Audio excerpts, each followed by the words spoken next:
Hello friend, कैसे हैं आप सब। जैसे कि आपको पता है अभी 23 जनवरी चल रही है। बिल्कुल ही अभी विंटर का महीना पूरे होने वाला है, कुछ ही दिन परे हैं और गर्मियां आने वाली हैं। लास्ट फरवरी का महीना है, तो मैं कुछ फरवरी में जो अपनी शेड्यूलिंग करती हूँ आज वो ही आपके साथ शेयर कर रही हूँ। सारी शेड्यूलिंग तो नहीं शेयर करूँगी, कुछ मैं फ़ोटोज़ वगैरह शेयर करूँगी जो हर मैं गर्मियों के दिनों में अपने घर में सीड तैयार करती हूँ, तो वो आज मैं आपके साथ शेयर कर रही हूँ। वीडियो शुरू करने से पहले आपको एक रिक्वेस्ट है मेरी। अगर आपको मेरा वीडियो अच्छा लगे तो प्लीज़ लाइक कीजिएगा, साथ में कमेंट करके ज़रूर मुझे बताइएगा कि वीडियो कैसा है। और हाँ, सब्सक्राइब करना मत भूलिएगा। जैसे ही 15 फरवरी पूरा होगा तो मैं अपने घर में जो मैंने ऑनलाइन सीड मंगवाए थे तो वो सारे मैं लगाने वाली हूँ, क्योंकि सीड लगने में कम से कम 15 से 20 तो लग ही जाते हैं दिन। तो चलिए शुरुआत करते हैं। सबसे पहले ग्लाडिया के बारे में। बहुत ही अच्छा और हार्डी प्लांट है और बिल्कुल समर में लगने वाला प्लांट है। बहुत ही प्यारे और छोटे छोटे कलर के येलो और रेड कलर के फूल आते हैं। आप जब भी इसको लगाएं कम से कम 10 से 12 इंच के गमले में लगाएं। बहुत ही अच्छा लगता है और बहुत ही अच्छे इसके सीड ग्रो हो जाते हैं। तो आप चाहें तो 15 फरवरी के बाद कभी भी मार्च में फरवरी में लगा सकते हैं।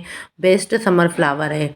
उसके बाद सबसे खूबसूरत फूल छोटे छोटे white colour, pink colour, magenta colour, बहुत ही प्यारे फूल आते हैं और वो है कॉस्मस के फ्लावर। ये भी बिल्कुल समर में लगने वाला फ्लावर है। इसको भी आप आप इसके ज़रूरी नहीं 12 इंच का गमला लगें, आप इसको चाहें तो छोटे गमलों में भी लगा सकते हैं। उसके बाद आप चाहें तो इसके हैंगिंग बास्केट भी बना सकते हैं। बहुत ही प्यारे लगते हैं हैंगिंग बास्केट में ऊपर लटकते हुए और बहुत ही अच्छे लगते हैं। उसके बाद करते हैं, इसमें फूल तो बिल्कुल नहीं आते हैं। मैं ये नहीं कहूँगी कि ये फ्लावरिंग प्लांट है, पर सबसे बेस्ट फ्लावर है न सॉरी प्लांट है कोचिया का प्लांट है। बिल्कुल एक छोटे छोटे बॉल के टाइप आता है। इसके ग्रीन कलर के पत्ते होते हैं। ये सिर्फ 4 से 5 महीने चलता है गर्मियों के दिनों में। तो ये बिल्कुल कहूँगी समर आना एक प्लांट है जिसको आप समर में बिल्कुल सीड से लगा सकते हैं। ये सारे जो मैं प्लांट बता रही हूँ आप इनके सीड ऑनलाइन मंगवा सकते हैं। मैंने भी ऑनलाइन ही मंगवाए हैं। तो उसके बाद बात करते हैं सनफ्लावर। सनफ्लावर आपको एक टॉल वैरायटी आएगी, एक शॉर्ट वैरायटी आएगी। जो टॉल वैरायटी आती है आपको कम से कम उसको 12 इंच से ज़्यादा ही गमला देना पड़ेगा, क्योंकि ये तो आपको बता रही हूँ जो शॉर्ट वैरायटी है, लेकिन इसको 10 इंच के गमले में चला जाता है। लेकिन जो टॉल वैरायटी होती है ना वो ज़्यादातर क्यारियों में ही लगती है, क्योंकि उनको ज़्यादा गमले के बड़े गमले की ज़रूरत है। तो आप जब भी इसको लगाएं 12 से 14 इंच के गमले में लगाएं। और हाँ, इसकी मिट्टी जो है ना बहुत ही अच्छी बनानी है, वेल्डन बनानी है, क्योंकि ये बहुत बड़े बड़े फ्लावर देता है। तो एक बड़ा फ्लावर निकलने के लिए इसको में खाद भी इसको अच्छी देनी पड़ती है, क्योंकि जैसे कि आपको पता है इसका नाम ही है सनफ्लावर, यानी धूप में खिलने वाला फ्लावर है। तो इसको बिल्कुल आप फरवरी के 15 तारीख के बाद जितने भी सीड हैं आप ग्रो कर सकते हैं। बहुत ही इजी टू ग्रो हो जाता है, बस हमें ध्यान रखना है गमले का। अब इसकी बात करूं, मैं बिल्कुल नहीं कहूँगी कि ये समर में लगने वाला प्लांट है, क्योंकि ये समर और विंटर दोनों में ही लग जाता है। और इसके इतने सारे प्यारे कलर आते हैं, मेरे पास कई तरह तरह के प्लांट हैं इसके। रेड कलर, वाइट कलर, इसमें यानी देसी भी आता है और आजकल तो हाइब्रिड इतने सारे कलर आ गए हैं, आपको नर्सरी में बहुत ईजी मिल जाएंगे। ये आप एक बार प्लांट लेंगे नर्सरी से, फिर आपको फिर लगाना बाहर से लेने की कोई ज़रूरत ही नहीं है। उसके बाद करते हैं 9 o'clock की, जिसे पंचकुला भी कहा जाता है। बिल्कुल ये यानी सीड से ग्रो होता है। ये यानी सीड और कटिंग से भी ग्रो होता है। सीड से मैंने कभी नहीं लगाया, लेकिन इसको मैंने जब भी लगाया है कटिंग से, तो छोटी सी छोटी कटिंग भी लग जाती है और सीड भी लग जाती है। और इसमें भी बहुत ही प्यारे पिंक, वाइट, येलो, बहुत ही मतलब अच्छे अच्छे कलर आते हैं। और ये दोपहर के सुबह के 9 बजे खुलता है और 5 बजे बंद हो जाता है। उसके बाद बात करते हैं होली हुक की। तो ये भी बहुत प्यारा फ्लावर है और इसको भी कम से कम हमें 10 से 12 इंच के गमले में लगाना है। बहुत ही अच्छे अच्छे फ्लावर आते हैं होली हुक के और ये भी बेस्ट आपके लिए समर फ्लावर रहेगा। जो कम से कम ये 7 से 8 महीने बिल्कुल बारिशों में भी चल जाता है, लेकिन जैसे ही थोड़ी ठंडी आती है तो ये थोड़ा फ्लावर इसके ख़राब हो जाते हैं, लेकिन इसके भी आप सीड कलेक्ट करके रख सकते हैं। उसके बाद करते हैं मॉर्निंग ग्लोरी।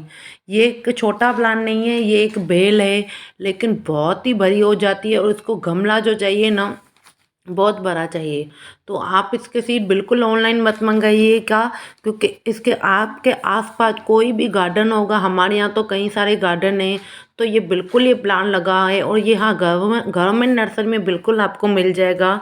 तो इसके छोटे से छोटे सीड लग जाते हैं, कहीं से भी आप इसके कलेक्ट कर कर लगा सकते हैं। उसके बाद बात करते हैं प्यारे से प्लांट फूल के साथ सिलोसिया का फ्लावर। बहुत ही प्यारा लगता है, पिंक रेड येलो कई कलर में आता है और इसकी पत्तियां भी बहुत प्यारी होती है।